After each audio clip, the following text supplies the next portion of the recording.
They say grief fades with time, but no one tells you what lingers. The silence, the way birthdays feel hollow, the way a certain song can still tear you apart without warning. I was 9 when I lost both my parents.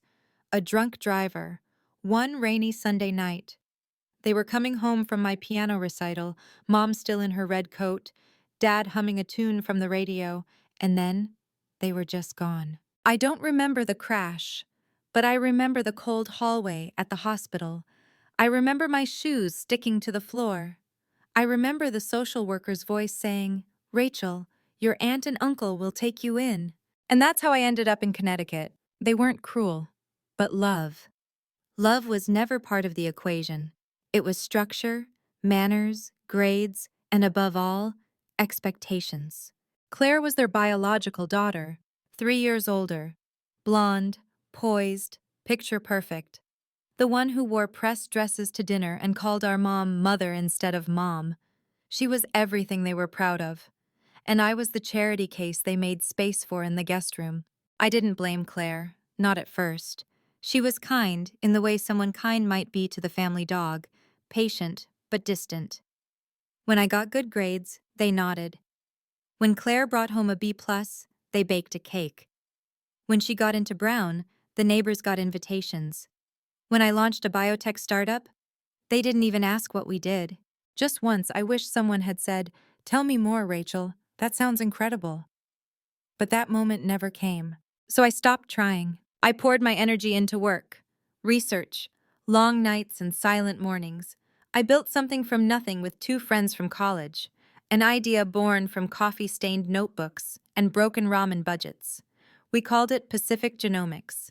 And 3 years later, we had real funding, real partnerships, and real impact. Not that my family noticed. To them, I was still Rachel, the one who's doing something with labs or data or whatever. Claire was still the golden child. She had a fiancé now, a man with a Rolex smile and a last name that opened doors. I found out about the engagement from Facebook. They didn't bother to call. Then came the message. It was 2 days before my adoptive mother's birthday.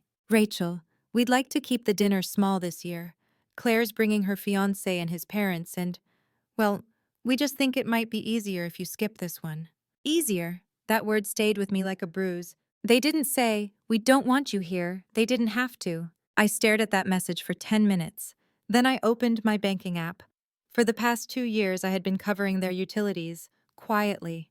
Internet, power, heating, even their lawn service. I never asked for thanks.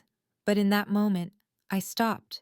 One by one, I canceled the payments. No explanation, no drama, just silence, like the kind they'd taught me. I didn't send a reply. I didn't show up. I stayed in Boston, where my life actually made sense, where people knew me not as someone's burden, but as someone who mattered. But deep down, I knew this wasn't over. Because sometimes the truth doesn't knock.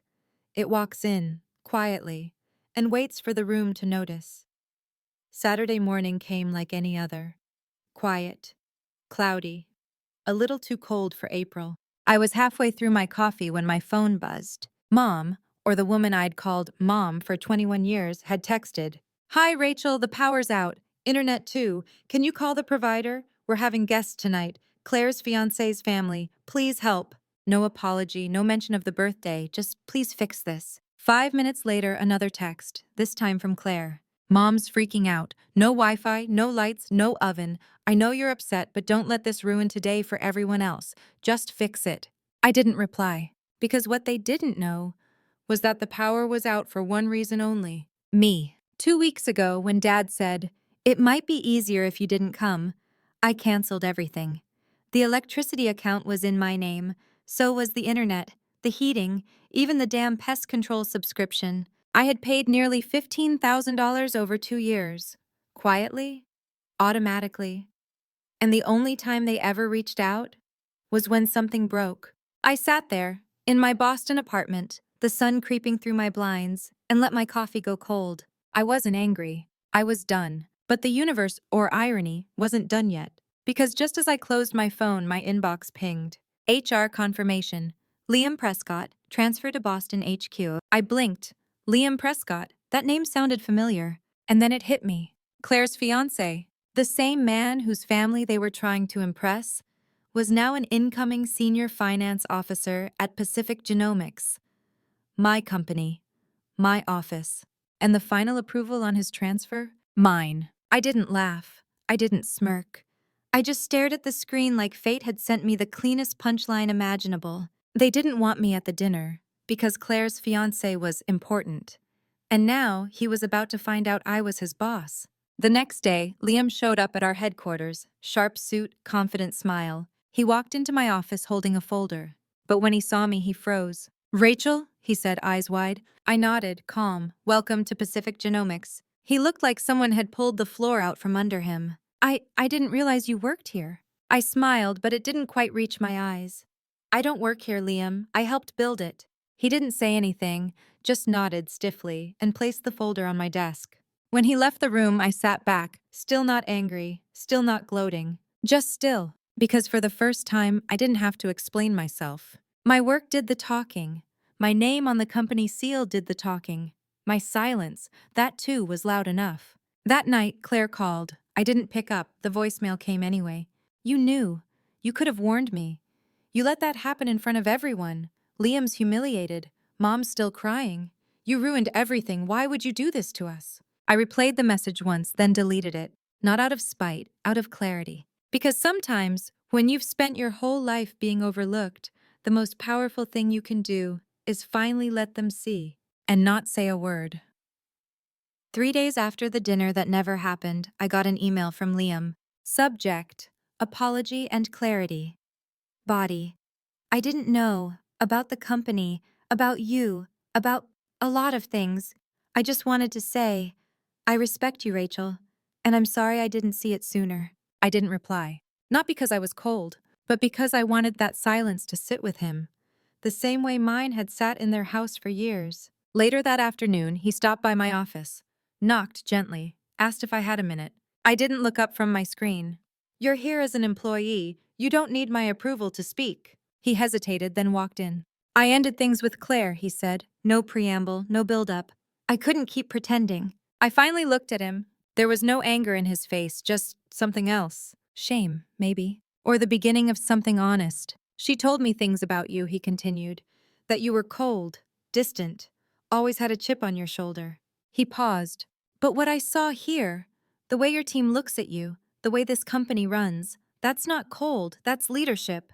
I didn't smile, I didn't thank him. I just said, "Claire isn't the villain. She's just the result of what they wanted me to be." He nodded slowly. "I see that now." He left quietly. And for the first time, I felt something I hadn't expected.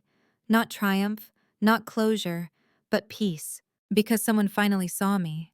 Not the version they edited to fit their narrative, but me. That evening, my phone buzzed. "Claire," another message. "You don't have to twist the knife. He left. He chose you, professionally, maybe emotionally too. And you just stood there, smiling." I wasn't smiling. I was breathing. I sat down at my desk. The same one I built from IKEA 6 years ago, when our startup was just 3 laptops and a microwave. And I wrote her back, one line. "Liam didn't leave you because of me. He left because for once he saw you without the spotlight." She didn't reply. I didn't expect her to. 2 days later, my adoptive mother called. I let it ring. She left a voicemail. "We don't understand what you're trying to prove, but your behavior has been hurtful. We never asked for this drama." I replayed the message, once, then again. I thought about the thousands of dollars I had sent, the birthdays I planned, the guilt I swallowed, the silence I accepted. And now was drama. I didn't respond. Because when someone only remembers you when they need help, but forgets you when you succeed, that's not family. That's utility. The next morning, Liam came into the office holding a coffee. He didn't say much, just placed it on my desk and said, "I figured you might have skipped breakfast." Then he turned to leave. Before he got to the door, I called after him. "Liam?" He stopped. "Don't mistake my silence for bitterness," I said, voice quiet. "I'm not angry. I'm just done apologizing for being exactly who I am." He nodded. "You shouldn't have to, ever." And then, for the first time, I smiled. Not for them, not for him, for me. I didn't expect to see her. Not in the middle of a Thursday, not in the middle of a quarterly financial review. But there she was. "Claire." standing in the lobby of my office like she'd taken a wrong turn on her way to a gala, perfectly styled trench coat, heels that clicked like punctuation, and that same polished expression she always wore at family functions. Except this time, she wasn't holding a glass of Chardonnay. She was holding something else. Panic. My assistant buzzed in. Rachel, there's a Claire Walker here. Says it's urgent, personal. I didn't flinch. Send her up. She stepped into my office like the air belonged to her. But this wasn't her room, not anymore. She didn't sit. She didn't smile. She just stood there, hands clasped in front of her bag, and said in a tone she probably rehearsed on the drive over, "Is this what you wanted?" I leaned back in my chair, slow and steady. "You'll have to narrow that down." She took a breath, not the calming kind, the don't explode here kind. "Liam left. He says it's not about you, but we both know it is." Her voice was clipped, defensive, almost like she was trying to convince herself this was still about control, still fixable. "He didn't leave because of me," I said, my tone even. "He left because for the first time someone in this family saw what we look like without the lights." Her eyes narrowed. "You've always been like this, cold, calculated. You never belonged, and now you're proving why." I stood. Not fast, not dramatic, just deliberate. "I didn't come to your engagement dinner because I wasn't invited. I didn't cause the blackout. I just stopped paying your bills. I didn't take Liam. I just showed up to work like I always do." She didn't speak, because she couldn't argue with any of it. And that silence? That was new. "You walked into my office thinking this was still your stage," I continued, stepping out from behind my desk. "But that's the problem, Claire. You've never known how to stand still unless people are watching." Her mouth parted like she wanted to fire back, but nothing came out. So I filled the space. "This isn't about Liam or me or the power outage. This is about the first time your reflection didn't applaud." A flicker passed through her face. Not guilt, not yet. But the start of realization. "I talked to Mom," she finally said. "She's devastated." I nodded. "I imagine losing control of 2 daughters in 1 week would be hard." "That's not what I meant," she snapped. I tilted my head. "Then what did you mean, Claire?" Another pause, longer this time. She sat, finally. But not like a queen descending into her throne. More like someone who didn't want to fall standing. "I miss him," she whispered, barely audible. "Not just Liam.